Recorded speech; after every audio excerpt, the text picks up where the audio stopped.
Olá, amigos da Ultra Esportes. Estamos aqui para mais um Pisa Fundo Última Chance, dessa vez temporada 1984.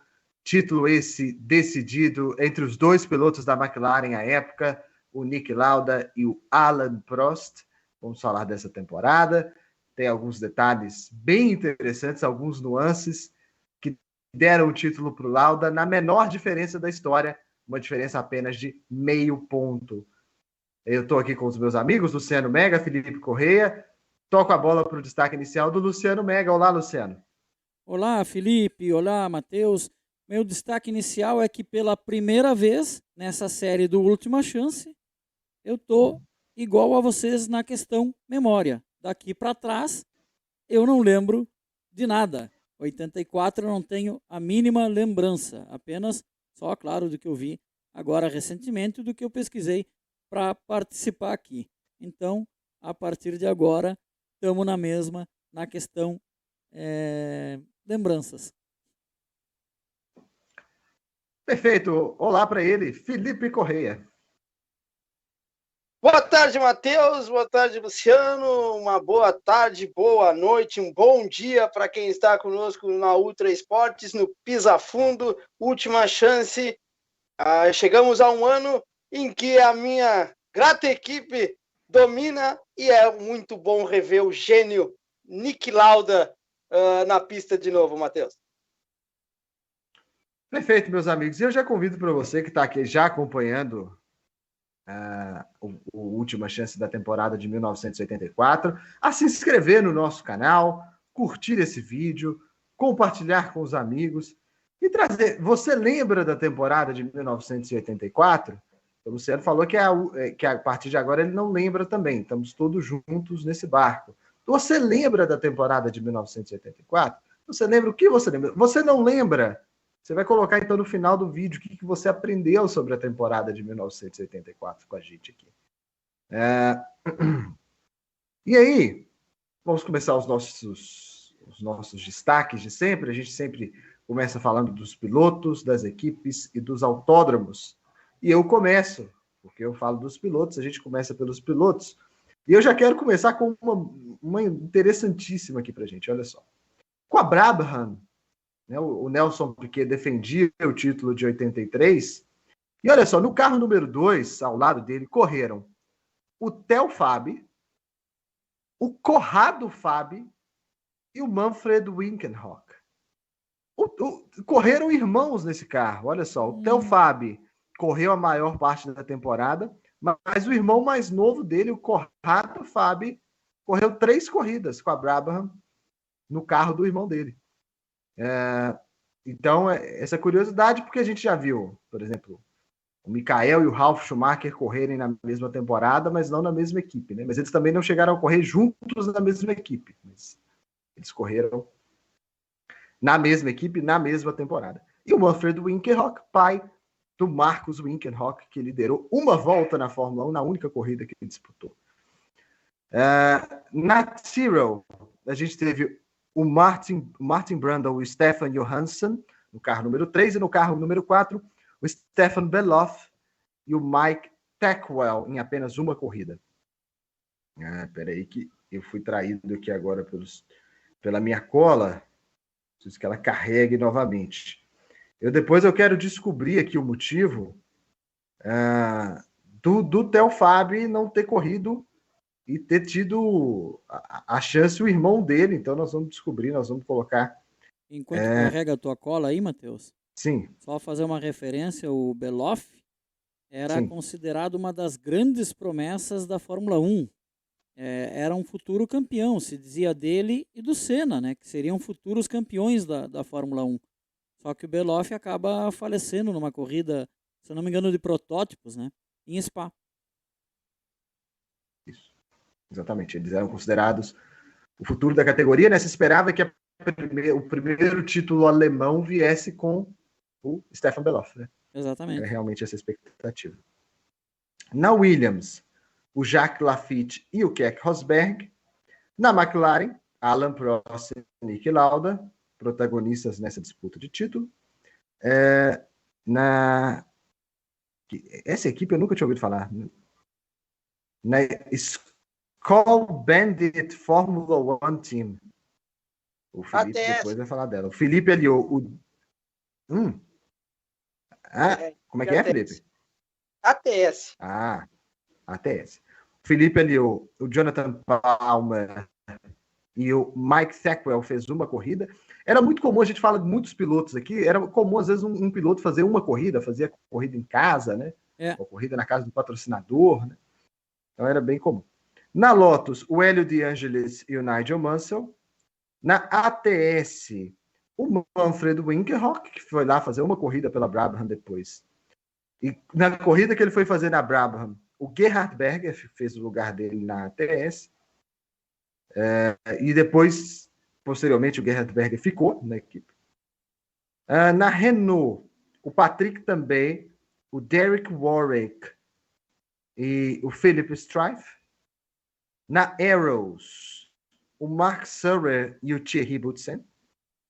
Na Toleman, o Ayrton Senna, o Johnny Cecotto, o Stefan Johansson e o Pierre-Luigi Martini. E olha que legal, o piloto reserva da Toleman era o Roberto Pupo Moreno, um dos pilotos reservas da Toleman. Na Spirit Racing, o Mauro Baldi e o Hub Hottegatter. Na Benetton, o Ricardo Patrese e o Ed Shiver. Na Ocella, o Piercarlo Ghinzani e o Joe Gartner. Na Ligier, o François Resnaud e o André de Césares. E na Ferrari, o Michele Alboreto e o René Arnoux. Esses eram os pilotos da temporada de 1984. E agora eu rolo a bola para o Felipe Correia, que vai nos contar um pouquinho mais sobre as equipes. Só vamos corrigir ali que eu fiz o Matheus ir para o lado errado. Não é a ATS, a Skull Bandit Fórmula 1 Team é a RAM, é RAM. RAM. Ela participou de 83, 84 e 85. Depois ela ficou de 80 a 83 parada. 80, 81, 82, 83, 84, 85, ela volta para a Fórmula 1 e se despede ali em 85. Vamos lá, então.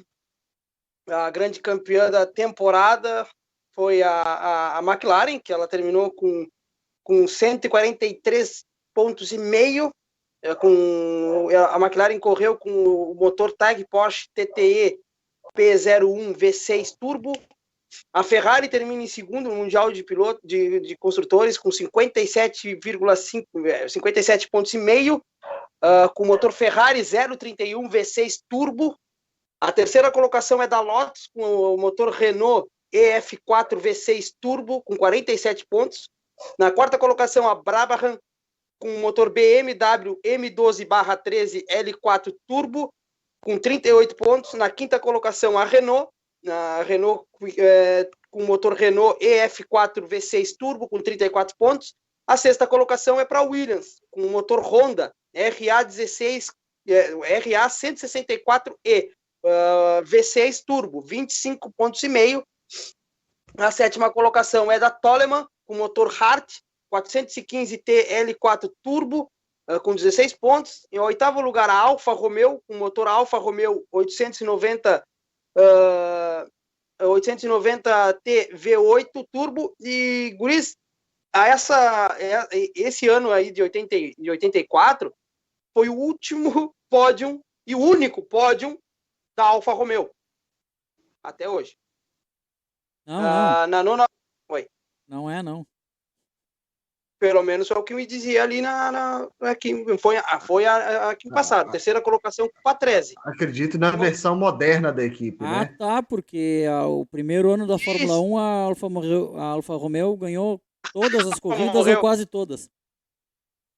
Também não, eu tô falando da era moderna. Vai ver que por algum motivo eles podem ter zerado então o histórico da equipe.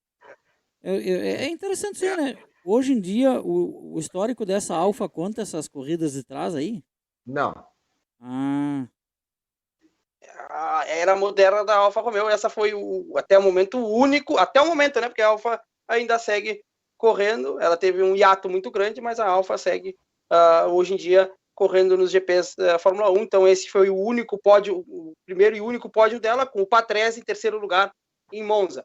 A Liger fica em nono lugar, a Alfa Romeo é a oitava, com motor Alfa Romeo 890T V8 Turbo, com 11 pontos. Nona colocação para a Liger, com motor Renault EF4 V6 Turbo, 3 pontos. Décima colocação, na décima e 11ª colocação, Guris, tem a curiosidade de ser a Arrow, só que é a Arrow com um chassi diferente e um motor diferente.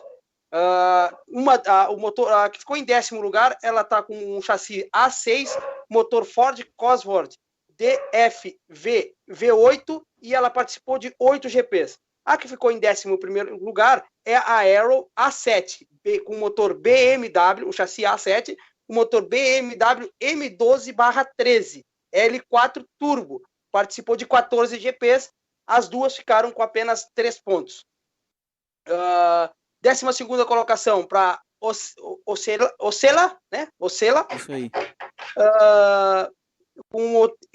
A Osella também correu com 2 motores, guris, só que não teve, ela provavelmente não comprou outro lugar no grid. Ela correu com o mesmo carro, só com motores diferentes. Alfa Romeo, ele correu com um Alfa Romeo 1260 V12 e o outro é um Alfa Romeo 890T V8 Turbo. Ela com um motor primeiro que eu falei, ela correu um GP, na outra foram 16 GPs. A 13ª colocação fica para a ATS, com motor BMW M12/13 L4 Turbo, com 0 pontos. Em 14º vem a primeira Spirit. A Spirit também, ela correu com 2 motores, com o mesmo chassi, mas com 2 motores. Uma corrida, com esse que ficou na 14ª colocação, teve 15 GPs corridos, com motor Hart 415T L4 Turbo. Na 15ª colocação ficou a RAM, com o motor Hart 415 L4 Turbo. E ficou em últimos, que não classificou na primeira, numa corrida, ele não conseguiu tempo hábil, não conseguiu tempo para classificar para corrida, para qualify, para corrida, não conseguiu fazer pontos para corrida. Ficou a Spirit com o motor Ford Cosworth DFV V8 e foi desqualificada da temporada, o Luciano, a Tyrrell. A Tyrrell acabou sendo desqualificada dessa temporada porque ela não atingiu o peso necessário para um carro de Fórmula 1. O que os gênios... Ele estava muito mais leve. E o que os gênios da Fórmula 1 fizeram? Botaram esferas de chumbo dentro do tanque de gasolina para que o carro pesasse um pouco mais e ele ficasse hábil para as corridas. Então, a Federação de Automobilismo entendeu que era, por isso era motivo para a desclassificação da Tyrrell. A Tyrrell correu 13 GPs com o motor Ford Cosworth DFY V8 e foi desqualificada depois disso. Tá certo, Felipe nos deu todas as informações aí sobre os autódromos e agora sobre as equipes, perdão, e agora sim as informações sobre os autódromos com Luciano Mega. Novamente um campeonato com 16 corridas, né? Era meio que padrão nessa época, né? Ficou muito tempo esse tamanho de calendário. O calendário ele começou no Brasil em março, em Jacarepaguá, como era de costume. Aí fomos África do Sul, Kyalami, Bélgica, Zolder, Imola, São Marino, né? França em outro autódromo de Jean-Prenois, Mônaco, Montreal, Detroit, Dallas, 2 seguidas nos Estados Unidos. Depois vem o Grande Prêmio da Grã-Bretanha em Brands Hatch, Hockenheim, Alemanha, Osterrhein-Rindt. Me perdoem se tem algum descendente de alemão, não deve ser assim que se fala, mas tudo bem. O GP da Áustria, Zandvoort, Holanda, Monza, Itália, GP da Europa em Nürburgring e terminou em Portugal no dia 21 de outubro. Começou em março e terminou em outubro. E eu vou destacar a pista de Kyalami, na África do Sul. Tá? E agora, do início aqui, né? E é uma pista que eu acho muito legal, né? Tem alguma coisa acontecendo com o Felipe que ele fica aumentando e diminuindo o tempo inteiro. É uma pista que eu acho muito legal. E pode ver que ela é bastante técnica, né? E aí uma coisa que eu queria já chamar a atenção para vocês, não sei se vocês estão conseguindo enxergar, ó, como os carros já são bem diferentes. Olha ali, ó, na pole uma braba, olha como o bico dela era bem mais pontudo, mais fino. E ao lado ali, se não me engano, aquele carro verde e branco, não me lembro agora qual equipe é. Olha o aerofólio traseiro como é diferente. Repare também, Luciano, o tamanho da McLaren, que aparece um carro muito mais encorpado. E agora vai mostrar o posto sendo do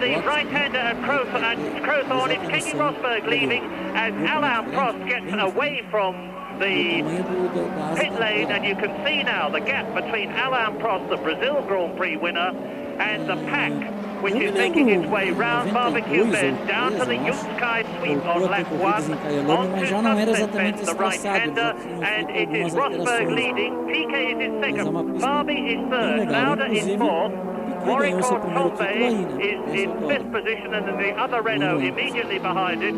Then it's Nigel Mansell in seventh place in the JPS. Inclusive, para quem está nos assistindo hoje, existe um interesse de que ela retorne ao calendário. Né? Ela está reformada, está pronta, está no padrão da FIA. E existe esse interesse de levar a Fórmula 1 de volta a Tailândia, óbvio, bem diferente. Né? Eu vi uma notícia que eles querem ter uma corrida na África, né? Sim. Não necessariamente seria na África do Sul, mas no continente africano. Mas quando se fala em corrida na África, obviamente que a Kyalami é das primeiras candidatas, né? Sim. A Fórmula 1 até hoje ela só teve em 2 países da África, né? Na África do Sul e no Marrocos. Então, sim, quando se fala em corrida na África, um dos primeiros lugares que vai se pensar é o circuito de Kyalami. Esse é o meu destaque, então, dos autódromos. Perfeito. Então vamos seguir, vamos começar a análise da nossa temporada. Temporada de 1984. Essa disputa extremamente parelha entre o Nick Lauda e o Alain Prost, os dois da McLaren. E aí, olha só, Grande Prêmio do Brasil em Jacarepaguá, quem ganhou, Luciano? O Rei do Rio, né? Alain Prost ganhou, e o Nick Lauda não terminou a corrida, o Prost abre aí 9-0 de cara em relação ao Nick Lauda. Na África do Sul, circuito que o Luciano acabou de nos mostrar, o Lauda vence e o Prost é segundo. 15-9 a favor do Prost nas 2 primeiras corridas. Na Bélgica, nenhum dos dois termina a corrida, então segue o 15-9. E na próxima corrida a gente vai ter uma diferença já muito grande, né? Em San Marino vence o Prost de novo, o Lauda não termina a corrida, 24-9. Né? E a gente vai perceber a maior diferença do ano, né? A maior diferença do ano, e a gente vai perceber como o Lauda teve abandonos nessa primeira metade de campeonato, e como ele consegue uma arrancada na segunda parte do campeonato. A gente vai poder observar isso. Então, San Marino, né? Estamos aqui em San Marino, 24-9. Depois, na França, o Lauda ganha, vai a 18. O Prost é sétimo, é uma posição que na época não pontuava, seguiu com os 24 pontos, e aí a gente chega no Grande Prêmio de Mônaco. E aí o Luciano, ele vai... ele até, a gente estava conversando mais cedo e falando sobre esse Grande Prêmio de Mônaco, que meio que decidiu o campeonato. Vocês vão perguntar, mas decidiu o campeonato ali com, sendo a sexta etapa do ano? Decidiu. Porque ela foi uma corrida que durou até a 32ª ou 33ª volta apenas por causa da chuva. E aí o Alain Prost foi declarado vencedor, mesmo no momento da bandeirada. Ele não era mais o líder, mas quando você tem uma bandeira vermelha de interrupção, conta seu resultado de 2 voltas antes, contava-se à época o resultado de 2 voltas antes, né? O Senna era o líder da corrida na época, seria a primeira vitória do Senna. E aí contou-se metade dos pontos por não ter se realizado 75% da prova ainda. Então, Prost ganhou em Mônaco, mas fez apenas 4,5 pontos. Ele foi a 28,5 e o Lauda não pontuou. Ele até abandona, se eu não me engano, quando o Senna o ultrapassa nessa corrida, o Lauda permanece só com 18 pontos, diferença aí de 10,5 pontos. E aí, como a gente vai ver lá no campeonato que a diferença é apertada, fez toda a diferença, né, Luciano? Esse é o campeonato decidido com a menor diferença de pontos da história e teve pressão, na verdade, né, da equipe McLaren para a corrida parar, né? E aí tem uma questão que é básica, assim, todo mundo da época sabia, né? O Prost nunca foi bom na chuva, nunca. Inclusive ele dizia isso, ele não gostava de pilotar na chuva, achava inseguro, enfim. Nunca teve grandes desempenhos na chuva. E chovia muito nessa prova em Mônaco, né? Sim. Então a corrida foi interrompida por causa da chuva. Sim. Por isso. E aí tem essa questão, como não tinha cumprido o número mínimo ali de voltas, ela valeu metade dos pontos. E aí o vencedor fazia 9, o Prost acabou fazendo 4,5 pontos. Qual é a ironia da história? Se tivesse valido a volta que parou, aí já valeria a pontuação completa. E o Prost estava em segundo quando parou. Então ele faria 6, ao invés de fazer 4,5. Lá no final do ano, ele perdeu o campeonato para o Niki Lauda por meio ponto. Quer dizer, tivesse ficado em segundo em Mônaco, ao invés de primeiro com a metade dos pontos, teria sido campeão o Prost. O Prost que à época lutava meio contra uma maldição, né? Ele tinha batido na trave ali já algumas vezes. E aí ele lutava para quebrar isso, para ser finalmente campeão do mundo, né? Ele já vinha com destaque desde 1980, né? E o legal desse tri do Lauda também, a gente tá falando aqui, né? É que o Lauda, ele tinha saído da Fórmula 1, ficou alguns anos fora e voltou para ser campeão de novo, né? Sim. E se eu não me engano... Como o Prost fez anos depois, né? Como o Prost fez anos depois. Mas se eu não me engano, Matheus, tu que é bom nessa parte aí, que o Felipe brinca aí de chamar de Jimmy Neutron, eu acho que o Lauda é o piloto que tem, assim, títulos mais longe um do outro. Eu acho... que o bi dele foi ainda nos anos 70, se eu não me engano. O bi dele foi em 77. Isso aí. E 84 foi o né? A separação entre um título, eu acho que é mesmo, né? Mas aí a gente já tem hoje, por exemplo, o Hamilton, que foi campeão em 2008 e 2020, dá 12 anos entre esses títulos, mas ele ganhou outros no meio do caminho. Separação entre um título e outro é isso mesmo. É a maior diferença, mais ou menos, né? a comparação é como se o Schumacher tivesse sido campeão pela Mercedes. O cara se aposentou, foi fazer outras coisas da vida, voltou e ganhou de novo. Foi isso que o Lauda fez. Sim. Outras coisas da vida do Lauda foi ser dono de uma companhia aérea, tá? Sim. E aí tem um gancho com outro brasileiro. A gente acabou de falar de Senna, mas tem um gancho com o Piquet. Quando o Lauda se aposenta, ele é o primeiro piloto da Brabham e o segundo é o Piquet. Com a aposentadoria do Lauda, o Piquet passa a ser o primeiro piloto da equipe. Isso, exatamente. E, aliás, eram grandes amigos. Grandes amigos, sim. Então, esse Grande Prêmio de Mônaco acabou fazendo toda a diferença no campeonato. Seguindo, o Grande Prêmio do Canadá. O Lauda é segundo e o Prost é terceiro. Então, aí, o Prost foi a 32,5 e o Lauda com 24. Até agora, só o Prost liderou o campeonato, hein? Aqui tem 2 grandes prêmios dos Estados Unidos. Se eu não me engano, o primeiro é Detroit e o segundo é Dallas, tá? Isso aí. O Prost é quarto em Detroit, vai a 35,5. O Lauda não termina. E em Dallas, nenhum dos dois termina. Então fica 35,5 a 24. Mas observem O Lauda abandonou 1, 2, 3, 4, 5, 6 corridas e terminou 1, 2, 3 nas primeiras 9. Então ele muito mais abandonou do que chegou, né? Essa foi a grande verdade até agora, esse momento. Ele abandonou 6 e chegou em 3 nas primeiras 9 corridas. Impressionante, né, Felipe? Sim, tá louco, cara. Cara, vai parar para pensar, são gênios, velho. São gênios. Eu não consigo deixar o Alain Prost e o Senna um longe do outro. Eu não consigo ver um piloto hoje. Eu não consigo ver um piloto tão bom quanto o Niki Lauda era para montar um carro.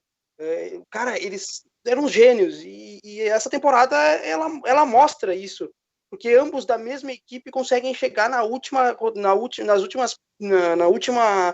corrida brigando por um título e cara, fica aquele saudosismo, Matheus, e eu sou um cara que sou muito saudosista, principalmente com futebol. Eu sempre acho que os jogadores dos anos 90 ali, Ronaldo, Shevchenko, Thierry, eram melhores.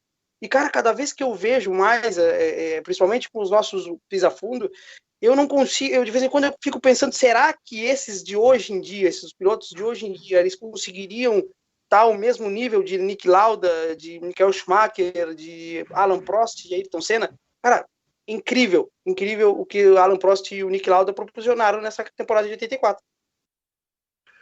A gente vai observar a partir de agora essa grande reação do Niki Lauda, né? É uma das grandes reações da história, eu acho, assim, né? Uma situação que já era bastante desfavorável e a gente vai observar isso agora. Olha só.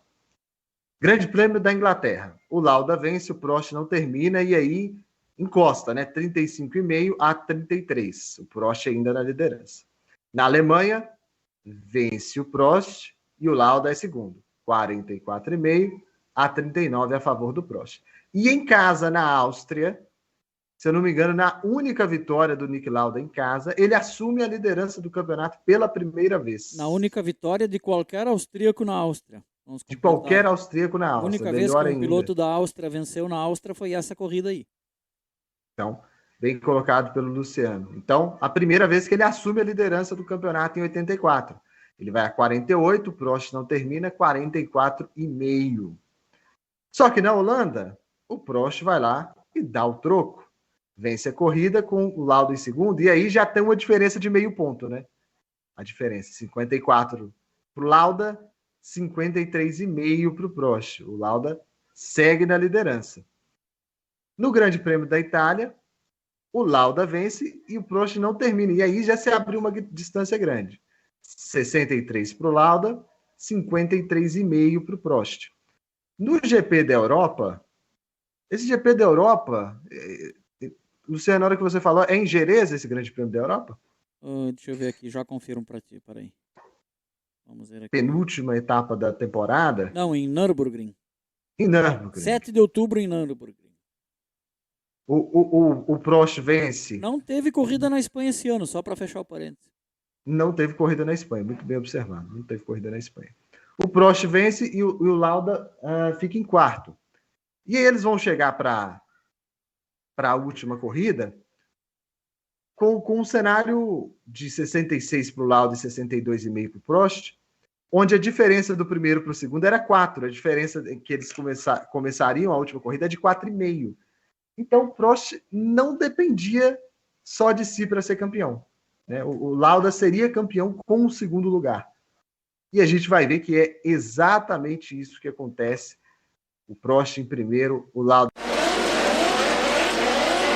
A temporada de 1984 é até hoje aquela que acabou com uma diferença de menor pontuação entre o campeão e o vice. Lauda venceu o campeonato sobre Prost por apenas meio ponto de vantagem. E a decisão foi em Portugal. Confira o que disseram Matheus Milânio e Felipe Correia sobre essa grande prova.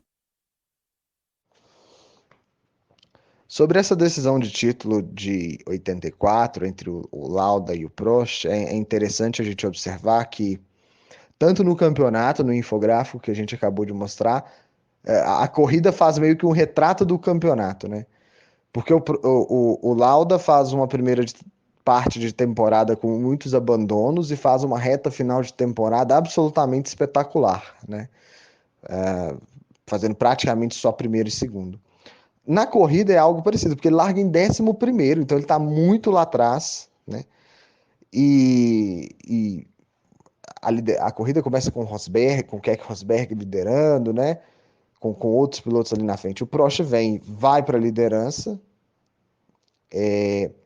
mas aí o Lauda vem se recuperando na corrida, né? Ele vai fazendo as ultrapassagens necessárias até conseguir chegar no segundo lugar, que garantiu o título para ele. Ele chegou em Portugal precisando apenas do segundo lugar. E aí ele faz as ultrapassagens necessárias, faz uma grande recuperação. Eu acho que possivelmente é uma das grandes atuações de final de campeonato que a gente já viu, né? Uma das grandes atuações em que o piloto campeão precisa fazer uma corrida espetacular, né? Porque muitas vezes o piloto que vai ser campeão, que é campeão, ele chega ali e precisa de repente segurar um resultado, né? Ou acontece alguma outra coisa, né? Como aconteceu em 86, uma quebra, né?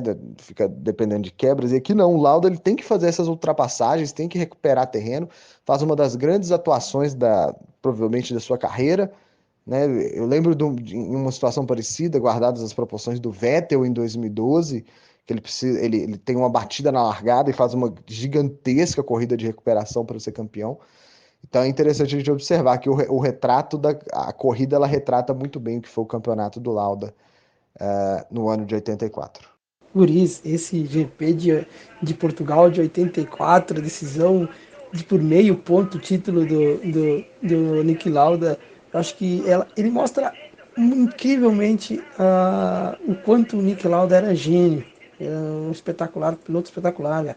Ele larga na 11ª colocação e termina a corrida em segundo, tirando o título do Alain Prost. O Alain Prost precisava que ele ficasse mais abaixo para ser campeão e o Niki Lauda ganha o título em segundo. Mas ele faz uma recuperação, guris, fantástica, né? Porque ele sai na 11ª colocação e da metade final do Grande Prêmio ele vem fazendo ultrapassagens atrás de ultrapassagens, ultrapassa a Ferrari, ultrapassa as Lotus, a Williams do Keck Rosberg. Cara, o Ayrton Senna com a Toleman, que é o último pódio do Ayrton Senna pela Toleman, ele depois dessa aí iria para Lotus. Cara, incrível como foi incrível essa corrida, ela foi fantástica. E poder ver, no caso nós aqui estamos vendo, no meu caso estou vendo os melhores momentos, né, de uma corrida em que eu não era nascido e poder ver a genialidade do Niki Lauda, cara, é incrível. Eu me apaixonei assim incrivelmente pelo piloto que era o Niki Lauda quando eu via o filme Rush. Foi fantástico, onde ele mostra toda ali, o filme retrata muito bem a genialidade do Niki Lauda para montar o carro, para construir o carro, né? E o incrível que o Niki Lauda ele larga na 11ª colocação, vem ultrapassando os pilotos até chegar em segundo lugar e garantir o título mundial, o último título mundial dele, né? E cara, o tri, né? O tri mundial, ele conquista o tri mundial, o último título mundial dele. É fantástico de ver o Niki nesse momento, ele que tinha largado a Fórmula 1 e volta para ser campeão, para ser tricampeão mundial, cara. É fantástico, eu fico até feliz de poder comentar com vocês e falar sobre o GP o GP de Portugal de 84, com o título de tri mundial de Niki Lauda, um fenômeno na Fórmula 1. Isso, era o tri que eu acho que é esse título. O Lauda largou nessa corrida em 11º. Então ele fez uma grande recuperação, né? Uma grande recuperação. E no Rush, Felipe, eles mostram o título de 75 do Lauda, mas eles retratam até mais o ano que o Lauda perdeu, que foi 76, né? Que foi o ano do acidente. Isso. Que é o título do Hunt, na verdade. Isso. Pega o ano do título do Hunt. Quantos títulos tem o Hunt, por isso? Me ajudem a relembrar aqui. Faz tempo que eu vi o... Um só. Um só. Ele ganha e eu acho que ele corre mais 2 anos só. Que eu tinha Ele a impressão vai de que curtir ele a vida. ganha e depois que o Lauda se aposenta, o Hunt chega a ganhar mais um. Não, ele vai curtir a vida. Ele ficou Ele rico e vai ser ele era bom dos vivant. bons. Ele era dos bons. Vai ser tema de uma última chance em breve. A temporada de 1976, decidida também na última corrida lá em Fuji, no Japão. Aliás, âncora e diretor do Pisa Fundo, já sabemos os próximos quais são que a gente vai gravar? Sabemos. Vão ainda para essa temporada? Já sabemos os 3 próximos episódios. Temporada de 1983, título do Nelson Piquet. Temporada de 1982, título do Keck Rosberg. Numa temporada muito conturbada, né, onde um dos grandes candidatos ao título morre num acidente, um outro sofre um acidente e fica não volta mais, né? Então, uma temporada que ficou bastante comprometida. E 81, título do Nelson Piquet de novo. Então, dentro dos 3 próximos episódios, vamos falar de 2 títulos do Nelson Piquet. Oh, que legal. Bom, é isso. Sobre a temporada de 1984, vocês têm algo mais a colocar sobre essa temporada? Ressaltar aí o domínio da McLaren, né? E aí, durante ali eu falei, né? Tinha o carro C7-8, provavelmente tinha sido o 4º ano passado. Só fazer um registro que eu estava conversando hoje com o Felipe fora do ar, né? Fora da gravação. Como nessa época não tinha uma padronização tão grande assim de equipamentos e de modelo e o que ia no carro, era muito normal uma equipe que está muito mal no ano seguinte aparecer lá na frente. Que um engenheiro descobria alguma coisa, dava um pulo do gato muito grande e passava todo mundo. Inclusive, a gente está gravando isso aqui poucos dias depois que aconteceu a morte do Frank Williams, né? E uma das coisas que eu vi sobre a equipe Williams é que ela nunca foi meio de pelotão. Ela andava lá atrás e, de repente, quando entrou o dinheiro de um patrocinador, ela começou a andar lá na frente. Então, ela teve... Isso era possível nessa época, dar grandes saltos. Não que hoje seja impossível, mas naquela época era muito mais fácil disso acontecer. Esse é o meu destaque final desse nosso episódio número 13 do Pisa Fundo, Última Chance. Perfeito. Felipe Correia, seu destaque final. Meu destaque final não tem como. Eu, como o cara que ama a McLaren, eu tenho uma paixão pela McLaren, e não da McLaren da época do Ayrton Senna. Eu não cheguei a ver, 94, quando ele faleceu, eu já estava na Williams, então eu tinha 2 anos naquela época, eu não vi. Eu vi a McLaren dos anos 2000 para frente, então eu vi Mika Hakkinen, David Coulthard, eu vi Fernando Alonso, Kimi Raikkonen, Hamilton, e agora eu pude ver um pouquinho, não que seja, eu vi Nick Lauda na McLaren, e isso para mim não vale ouro, Matheus. E curte e vibra todo final de semana com Daniel Ricciardo. Daniel Ricciardo é o homem. Eu vou puxar a brasa para minha sardinha, já que o Felipe fez ali a declaração à equipe dele, né? Vou puxar para o Nick Lauda, que é o único piloto a ter título por Ferrari e McLaren. O único piloto na história. Né? Um espetáculo para mim, com certeza um dos gigantes da história, mas um dos meus favoritos, né, na história. É o único piloto a ter título por Ferrari e McLaren. Só ele até agora. E olha, vamos ver, num futuro próximo, difícil que outro consiga fazer isso, hein? Muito, muito difícil. É um grande feito esse do Nick Lauda. 2 títulos com a Ferrari e 1 com a McLaren. Bom, pessoal, é isso. A gente vai chegando ao fim de mais um Pisa Fundo Última Chance.